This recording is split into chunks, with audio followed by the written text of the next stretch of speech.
असे म्हटले जाते की पवित्र आत्म्याने शिक्कामोर्तब होणे ही देवाची कृपायुक्त देणगी आहे.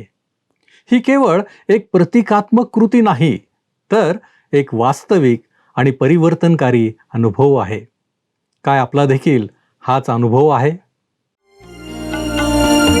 उपासना उपासना उपासना उपासना प्रभुजी करो उपासना प्रभुजी करो उपासना उपासना उपासना उपासना उपासना.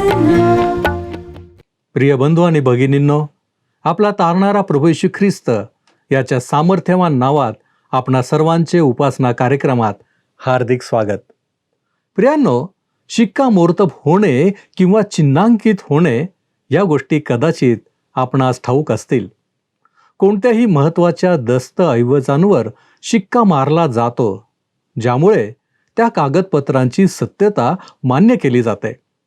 आज आपण शिक्का मारले जाणे याबद्दल काही गोष्टी शिकणार आहोत.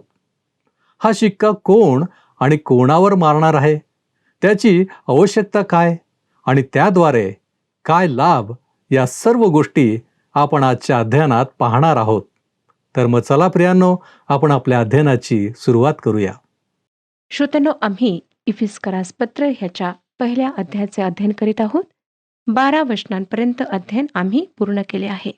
ह्या ईशस्तवनातून जे आम्ही 12व्या वचनापर्यंत पाहिले, त्यात ख्रिस्ताचे पुनरागमन सूचित होते. आता जे तिसरे ईशस्तवन आपण पाहणार आहोत ते पवित्र आत्म्याच्या कार्यासंबंधी आहे. या तिसऱ्या विभागात आपण पवित्र आत्मा मंडळीचे रक्षण करतो ते पाहणार आहोत.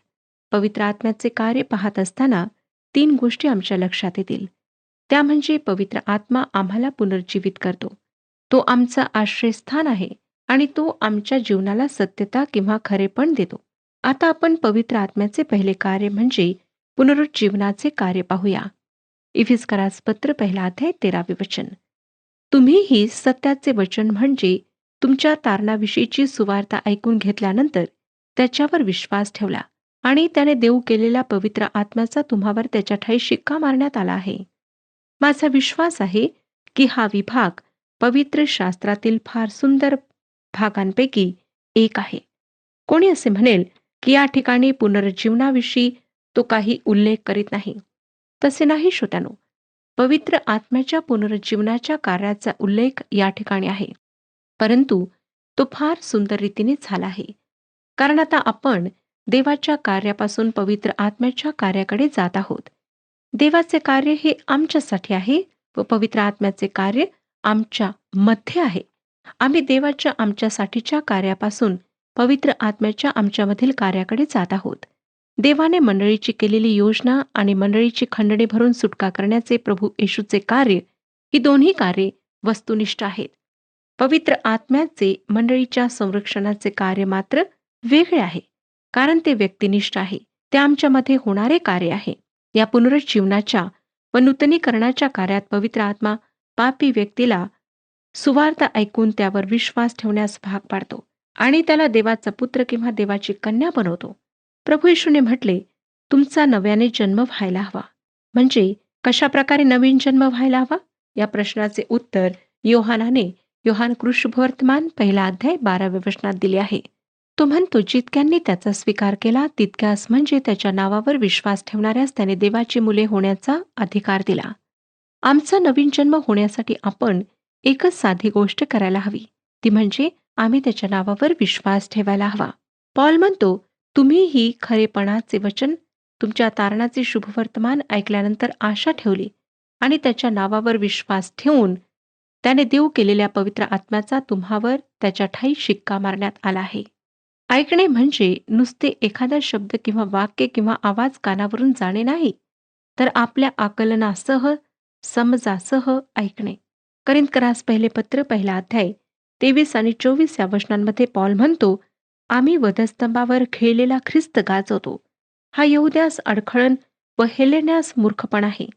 परंतु पाचारण झालेल्या यहुदी व हेलेनी अशा दोघांसही तो देवाचे सामर्थ्य व देवाचे ज्ञान असा ख्रिस्त आहे. ज्यांनी नुसते ऐकले त्यांना पाचारण झाले नाही, तर ज्यांनी समज बुद्धीने ऐकले त्यांना देवाने पाचारण केले. हे फक्त शब्द ऐकण्याने झाले नाही, तर पवित्र आत्म्याने ते शब्द खरे केले किंवा त्या शब्दांमध्ये त्याने सामर्थ्य ओतले. रोमकरासपत्र 10 अध्याय 17 वचनानुसार विश्वास ऐकण्याने निर्माण होतो व देवाचे वचन ऐकण्याने तो होतो. ज्यांचे पाचारण झालेले आहे ते देवाचे वचन ऐकतात व त्याला ते प्रतिसाद देतात. त्यांनी प्रतिसाद दिल्यावर त्यांचे पुनरुज्जीवन होते. प्रेषित पेत्राने त्याच्या पहिल्या पत्राच्या पहिल्या अध्यायाच्या 23 वचनात सांगितले. पेत्राचे पहिले पत्र 1 अध्याय 23 वचन. कारण तुम्ही नाशवंत बीजापासून नव्हे तर अविनाशी बीजापासून म्हणजे देवाच्या सदाजीवी व टिकणाऱ्या वचनाच्या द्वारे पुन्हा जन्मविलेले आहात. देवाचे वचन लोकांपर्यंत पोहोचविल्या जाते, जसे ते आता तुमच्यापर्यंत पोहोचविल्या जात आहे. आम्ही तुम्हाला सांगत आहोत की देवाचा पुत्र तुमच्याकरिता मरण पावला आणि तुम्ही त्याच्यावर विश्वास ठेवला तर तुमचे तारण होईल. कोणी असे म्हणेल, मी हे शब्द अनेकदा वाचले आहेत, परंतु मला त्यामध्ये अर्थ वाटत नाही. परंतु आणखी कोणी जर हे वचन ऐकेल किंवा वाचेल व पवित्र आत्मा त्याच्या हृदयाला स्पर्श करेल व तो त्यावर विश्वास ठेवेल, भरोसा ठेवेल, तर ख्रिस्तावर विश्वास ठेवताच त्याचे पुनरुज्जीवन होईल. ऐकल्यानंतरची पुढची पायरी आहे विश्वास ठेवणे. हा योग्य अनुक्रम नसेल, परंतु हा निश्चितच तर्कशास्त्रीय अनुक्रम आहे. पॉल इफिस्करांना म्हणाला, तुम्ही सत्याचे वचन म्हणजे तारणाची सुवार्ता ऐकल्यानंतर त्याचवर विश्वास ठेवला. हे देवाच्या वचनातील पुनरुज्जीवनाचे मला माहीत असलेले सर्वात चांगले स्पष्टीकरण आहे. तुम्ही सत्याचे वचन ऐकता, तुमच्या तारणाची सुवार्ता ऐकता, तुमच्या सुटकेचे शुभवर्तमान ऐकता आणि त्यावर तुम्ही विश्वास ठेवता. पॉल पुढे म्हणतो, आणि त्याच्यावर विश्वास ठेवून तुम्ही वचनाने देव केलेल्या पवित्र आत्म्याकडून शिक्का मारलेले आहात. साध्या भाषेत हेच असे सांगता येईल की जेव्हा तुम्ही ऐकले व विश्वास ठेवला तेव्हाच तुम्ही शिक्का मारलेले झाला. या गोष्टी एकाच वेळेस घडल्या. पवित्र आत्म्याकडून तुम्ही शिक्का मारलेले तेव्हाच होता ज्यावेळेस तुम्ही विश्वास ठेवता. या दोन्ही गोष्टी एकाच वेळेस घडतात. पंडिता रमाबाईच्या पवित्र शास्त्राच्या भाषांतरात हे वचन अचूकपणे भाषांतरित करण्यात आले आहे. विश्वास ठेवणे व शिक्का मिळणे एकाच वेळेस घडतात आणि याच वेळेस पवित्र आत्म्याच्या द्वारे बाप्तिस्मा सुद्धा होतो. ज्या क्षणी तुम्ही ख्रिस्तावर विश्वास ठेवता त्याच क्षणी तुमचा बाप्तिस्मा पवित्र आत्म्यातील बाप्तिस्मा होतो. ज्या क्षणी तुम्ही विश्वास ठेवता त्या क्षणी तुमच्यावर शिक्का मारला जातो. पवित्र आत्मा प्रथम आमचे कान ऐकण्यासाठी उघडतो, मग तो आमच्यामध्ये विश्वासाचे रोपण करतो आणि त्याची तिसरी तर्कशुद्ध पायरी म्हणजे तो विश्वासणाऱ्यांवर शिक्का मारतो. देव जो पिता किंवा देव जो पुत्र पवित्र आत्म्याबरोबर शिक्का मोर्तब करतात की काय असा वाद काही लोक करतात, किंवा फक्त पवित्र आत्मा शिक्का मारण्याचे काम करतो असाही वाद ते चालवतात. मध्ययुगात जसे काही लोकांनी सुईच्या टोकावर किती देवदूत नाचू शकतील याविषयी काथ्याकूट केला होता, तसेच हे लोक याविषयी काथ्याकूट करीत बसतात आणि असे वाद कोणत्याही निष्कर्षाप्रत पोहोचत नाहीत. या वचनावरून मला समजतं की पवित्र आत्मा हा तो शिक्का आहे. देव जो पिता याने आपला पुत्र वधस्तंभावर अर्पण होण्यासाठी दिला, परंतु पुत्राने स्वेच्छेने स्वतःला अर्पिले. म्हणजे दोघांनीही, पिता व पुत्र दोघांनीही दिले. देव जो पिता व देव जो पुत्र या दोघांनीही पवित्र आत्म्याला विशिष्ट कार्य करण्याकरिता पाठविले, परंतु शेवटी कार्य करणारा पवित्र आत्मा आहे. तो पाप्याचे पुनरुज्जीवन करतो आणि त्याच वेळेस तो त्याच्यावर शिक्कामोर्तब करतो. आणि मला वाटतं की पवित्र आत्मा स्वतःच तो शिक्का आहे. पवित्र आत्म्याने शिक्का मारण्यामध्ये 2 उद्देश आहेत. तो विश्वासणाऱ्याला खरेपणा देण्याकरिता त्याच्या हृदयावर देवाची प्रतिमा कोरतो. तुम्हाला माहीतच असेल श्रोत्यांनो की एखाद्या महत्वाच्या कागदपत्रावर शिक्का मारला जातो. त्या शिक्क्यावर एक प्रतिमा असते. मला वाटतं पवित्र आत्मा नेमकी हीच गोष्ट करतो. योहानकृत शुभवर्तमान 3 अध्याय आणि 33 वचनात पवित्र शास्त्र आम्हाला सांगते, ज्याने त्याची साक्ष मान्य केली आहे त्याने देव सत्य आहे या गोष्टीवर शिक्कामोर्तब केला आहे. मला वाटते हीच गोष्ट या ठिकाणी सांगण्यात आली आहे. परमेश्वराने विश्वासणाऱ्यावर त्याच्या प्रतिमेचे रोपण केले आहे. पवित्र आत्म्याने आमच्या हृदयावर देव सत्य आहे असा शिक्का मारण्यापूर्वी आमचे जीवन एक निरर्थक वाटचाल, एक अर्थहीन पोकळी किंवा एखाद्या दिशाहीन प्रवासाप्रमाणे असते. जेव्हा पवित्र आत्म्याने मारलेले या शिक्क्यामुळे आमच्या मनाला देवाच्या अस्तित्वाची व त्याच्या कृपेची पूर्ण खात्री पडते, तेव्हा आमच्या दिशाहीन जीवनाला दिशा प्राप्त होते. आमच्या या पृथ्वीवरच्या अस्तित्वाला अर्थ प्राप्त होतो. जीवनाचा हेतू आम्हाला गवसतो आणि दुसरी गोष्ट म्हणजे परमेश्वर सत्य आहे या जाणीवेने पुढचे जीवन अधिक वास्तव बनते. देवाची प्रतिमा किंवा त्याच्या अस्तित्वाची खोल जाणीव आमच्या हृदयात निर्माण झाल्याने आमचा जीवनाविषयीचा पूर्ण दृष्टिकोनच बदलतो. पवित्र आत्म्याने आमच्या हृदयावर शिक्कामोर्तब करणे म्हणजे देवाच्या अस्तित्वाचा कधीही पुसला न जाणारा ठसा आमच्या हृदयावर निर्माण करणे आहे. परमेश्वर, त्याची कृपा व त्याची प्रीती या गोष्टी आमच्यासाठी एक पुसट मायावी जाणीव म्हणून राहत नाही, तर त्या आमच्या जीवनाचे एक अविभाज्य अविस्मरणीय अंग म्हणतात. एक अतूट असे नाते निर्माण होते. जे अदृश्य असे नाते होते ते आमचे देवाबरोबरचे नाते दृश्य, वास्तव व खरे बनते. दृश्य बनते म्हणजे आमच्या जीवनातल्या पुनरुत्थित ख्रिस्ताच्या आगमनाने आमचे वर्तन व आमच्या वृत्ती पूर्णपणे बदलून जातात व आमच्यातल्या परिवर्तनावरून आमचे देवाबरोबरचे नाते दृश्य होते. जर पवित्र आत्म्याचा शिक्का आमच्यावर झाला नसता तर परमेश्वराचे अस्तित्व, त्याची कृपा, त्याची ख्रिस्ताद्वारे व्यक्त झालेली प्रीती या सर्व गोष्टी संदिग्ध, अस्पष्ट व धूसर बनल्या असत्या.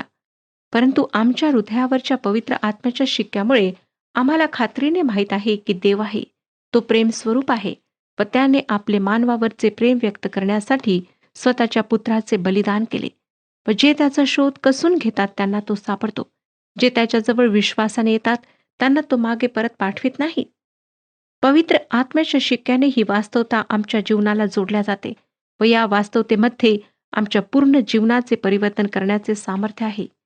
पवित्र आत्म्याच्या शिक्क्याचा दुसरा उद्देश हा आहे की त्यामुळे आमच्यावर देवाचा मालकी हक्क आहे हे सिद्ध व्हावे, स्पष्ट व्हावे. आपण सरकारी कागदपत्रांवर राजपत्रित अधिकाऱ्यांचा किंवा मंत्री किंवा उच्चाधिकाऱ्यांचा शिक्का पाहिला असेल. त्या शिक्क्यावरून त्या कागदपत्रांचा, त्यातील गोष्टींचा मालकी हक्क सरकारकडे आहे हे सिद्ध होते. म्हणजे सरकारी परवान्याशिवाय त्या गोष्टींना कोणीही हात लावू शकत नाही किंवा त्यात फेरफार करू शकत नाही. साधेच उदाहरण घ्यायचे झाले तर जमिनीचे कागदपत्र किंवा खरेदी विक्री ह्यांचे कागदपत्र, त्यावर कोर्टाचा शिक्का असतो. कोर्टाच्या समक्षतेशिवाय व परवानगीशिवाय याबाबतीत फेरफार करण्याचा कोणालाही अधिकार नसतो. म्हणजे जमीन या अर्थी अतिक्रमण करणाऱ्यांपासून सुरक्षित राहते. तसाच आमच्या हृदयावरचा पवित्र आत्म्याचा शिक्का आहे. त्या शिक्क्यावरून सिद्ध होते की आमच्यावरचा म्हणजे विश्वासणाऱ्यांवरचा मालकी हक्क देवाचा आहे. त्याच्या परवानगीशिवाय तो शिक्का कोणी फोडू शकत नाही किंवा रद्द करू शकत नाही.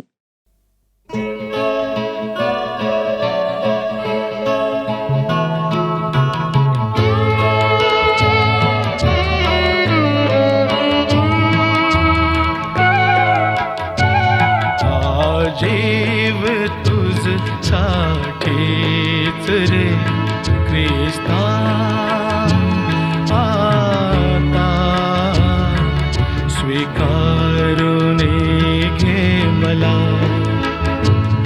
आलो मी तव दारीच रे ख्रिस्ता, आता कवटाळून घे मला.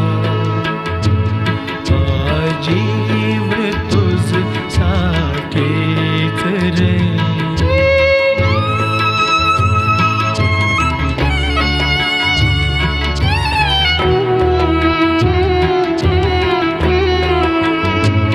जगी नाही कोणी भेटला जीवलग सखा तुझ सारखा.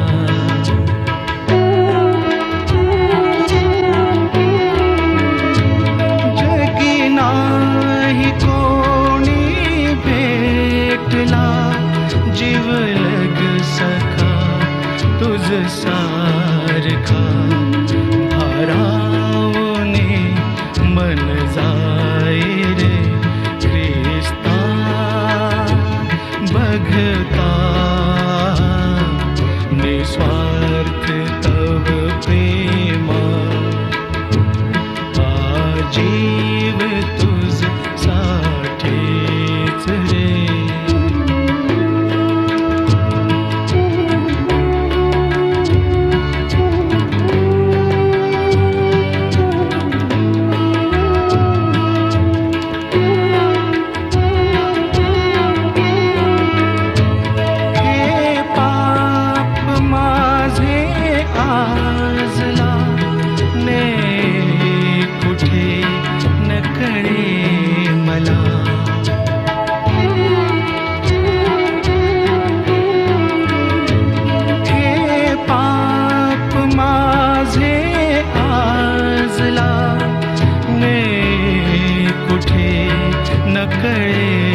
तुझसाठी रे ख्रिस्ता. आता स्वरक्ते तू मजला, हा जीव तुझसाठीच रे ख्रिस्ता. आता तिमथ्याला लिहिलेल्या दुसऱ्या पत्राच्या 2 अध्यायाच्या 19व्या वचनात पॉल म्हणतो, तथापि देवाने घातलेला स्थिर पाया टिकून राहतो. त्यावर प्रभू आपले जे आहेत त्यास ओळखतो आणि जो कोणी प्रभूचे नाम घेतो त्याने अनितीपासून दूर राहावे. ही मुद्रा मारलेली आहे. श्रोत्यानो, पवित्र आत्म्याच्या शिक्क्यामुळे आमचा आत्मा सुरक्षित झालेला आहे. परंतु त्याचा अर्थ असा नाही की आम्ही पापात राहावे किंवा पाप करीत राहावे. जर तुम्ही ख्रिस्ताचे नाव घेता तर तुम्ही अधर्मापासून दूर राहायला पाहिजे. जर तुमच्या जीवनात हा बदल नसेल तर तुमचे पुनर्जीवन झालेले नाही किंवा तुम्ही मुद्रितही झालेले नाही. पवित्र आत्मा ती मुद्रा आहे आणि परमेश्वर आमची सुटका करणार आहे याची ती खात्री आहे. आमच्यावर सुटकेच्या दिवसापर्यंत शिक्कामोर्तब करण्यात आला आहे. एक दिवस असा येईल की पवित्र आत्मा आम्हाला ख्रिस्ताच्या हाती सोपवून देईल. अशा प्रकारे शिक्का मारले जाणे चांगले आहे. यामुळे एखाद्या सुरक्षित पोहोचण्याचा शिक्का असलेल्या पत्राप्रमाणे आम्ही आहोत. या विशेष शिक्क्यामुळे पत्र खात्रीने योग्य त्या व्यक्तीच्या हातात पडेल असे सांगितले जाते. ख्रिस्ती जीवन म्हणजे ख्रिस्ती होणे नाही, केवळ ख्रिस्ताचा तारणारा म्हणून स्वीकार करणे व स्वतःच्या अपराधांची क्षमा व सार्वकालिक जीवन प्राप्त करणे एवढाच नाही. आतापर्यंत आपण जे काही अभ्यासले ते जरा नीट आठवून पहा.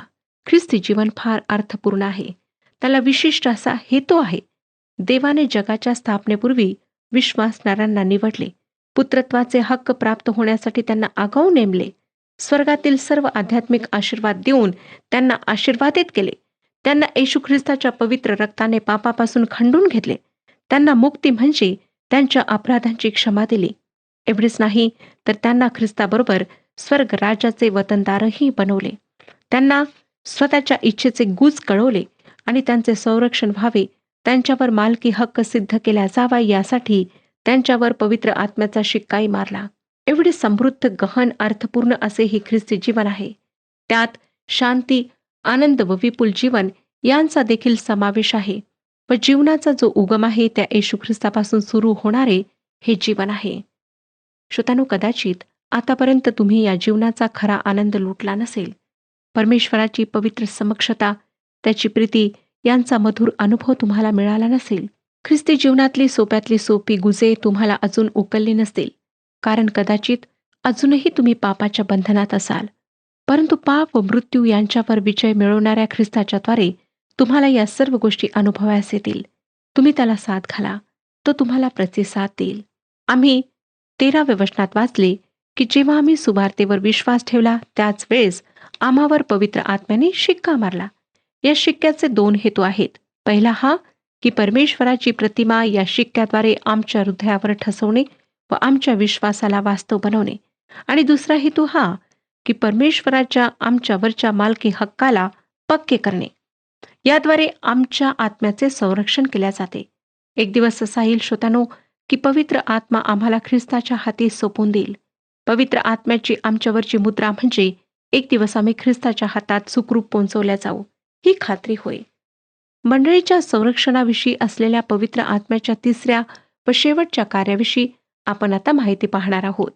इफिसकरास पत्र 1 अध्याय 14 वचन सांगतं, देवाच्या गौरवाची स्तुती व्हावी म्हणून त्याच्या स्वकीय जनांच्या खंडणी भरून मिळविलेल्या मुक्तीसाठी हा पवित्र आत्मा आपल्या वतनाचा विसार आहे.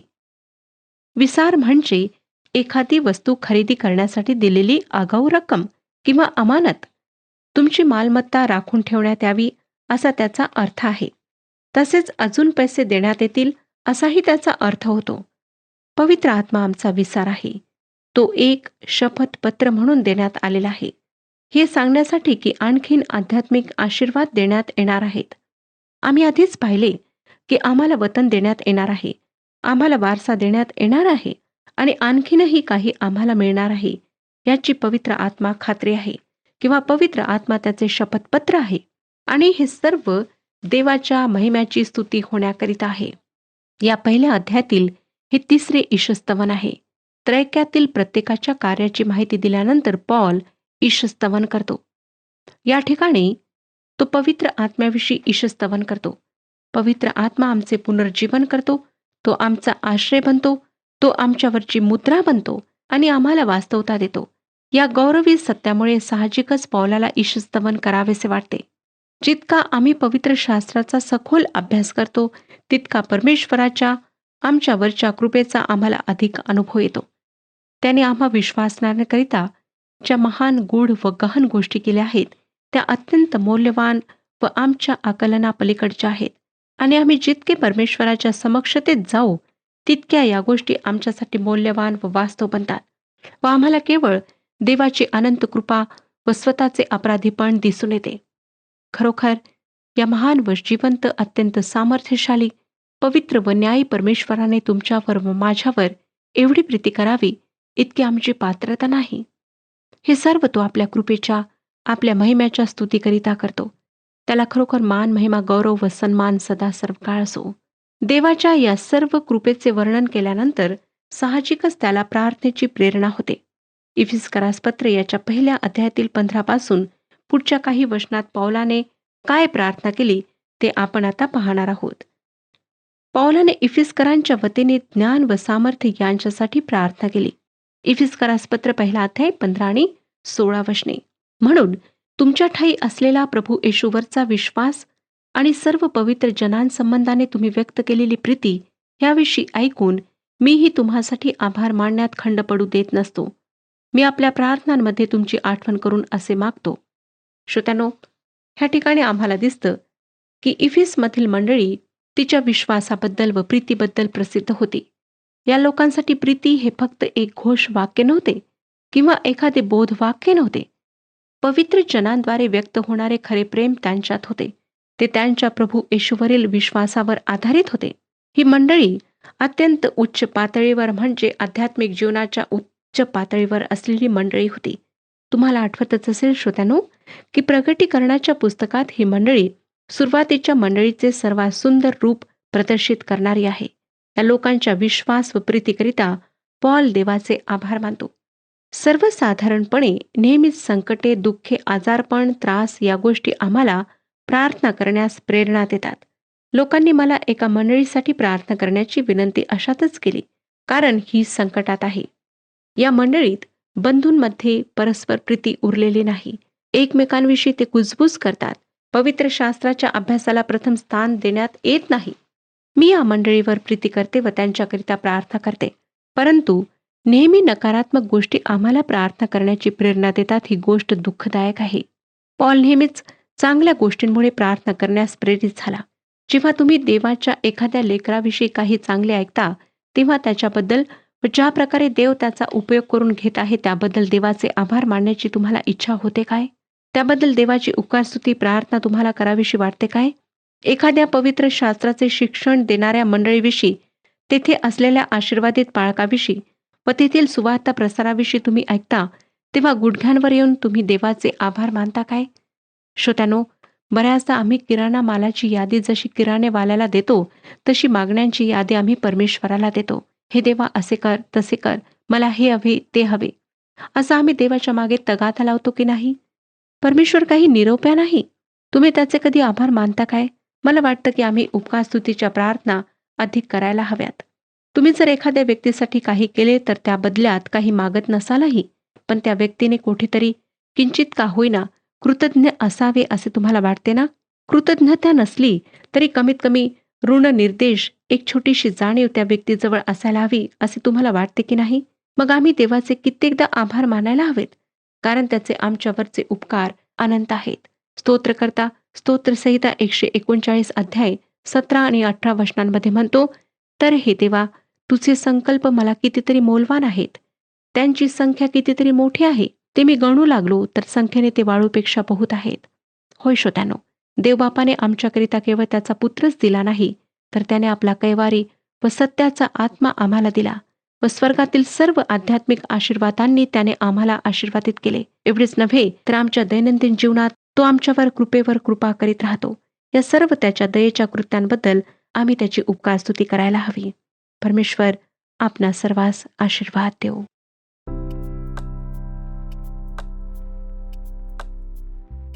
मागील कार्यक्रमातील प्रश्नाचे उत्तर आहे बी. आजच्या अध्ययनानुसार नवीन करारात 11 गुजे सांगण्यात आली आहेत. आजचा प्रश्न, विश्वासणाऱ्यांच्या वतनाचा विसार कोण आहे? ए. पवित्र आत्मा, बी. देवदूत, सी. Paul, D. पवित्र जन.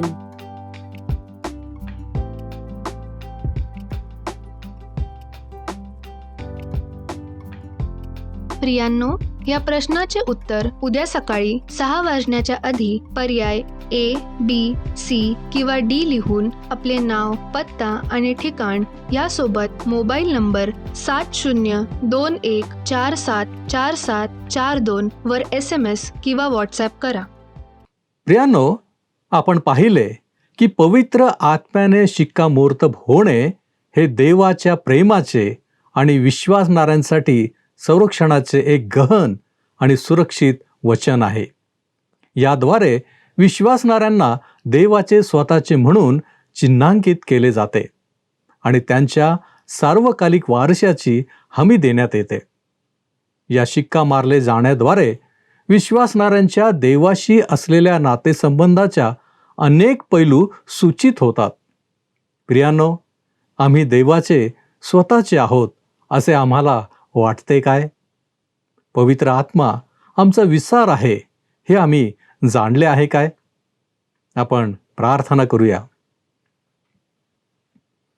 आमच्यावरती प्रीती करणाऱ्या आमच्या महान प्रेमळ परमेश्वरा, आम्ही तुझ्या नावाला धन्यवाद देतो प्रभूजी.